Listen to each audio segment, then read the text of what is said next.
I think from Citi's perspective, we're a global financial services provider, and as the roadmap and the work show, there's an enormous demographic bonanza that is coming with people at the bottom of the pyramid accumulating more assets, becoming more economically active, and as a financial service provider, that's a great new long-term market for us. But from a corporate social responsibility point of view, we think that these customers are worth investing in now. You might not make money from this particular sector in the short run, but these are the future middle classes and will eventually become profitable customers. There is general consensus around the concept of long-term sustainability.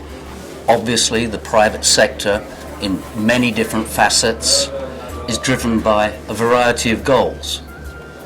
But the common denominator is long-term sustainability, and it's a process, frankly. We are a commercial bank. We are not doing this as a corporate social responsibility. I run this group as a business unit.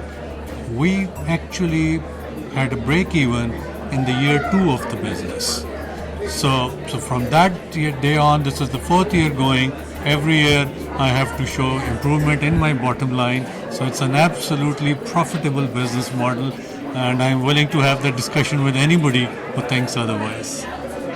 It has been shown, particularly by microfinance institutions, that serving the poor can be profitable as well. Just if you know how to do it, how to design an adequate technology to control the risk, to manage the risk.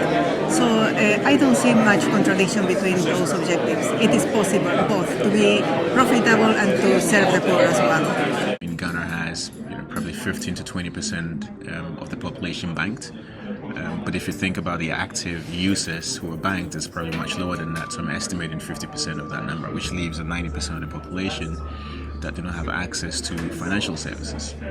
So from purely a selfish, opportunistic perspective, an amazing opportunity, but also from a national development and economic situation as well, it will have a huge impact on the economy if we can start to include that population in financial services.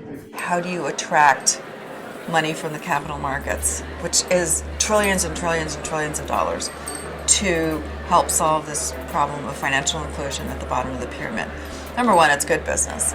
Number two, it's a lot cheaper and better use of resources for people to have jobs and be in charge of their own existence, as opposed to the money coming from philanthropy or governments. Because the money from philanthropy and government sometimes is there and sometimes it's not. It's a little iffy.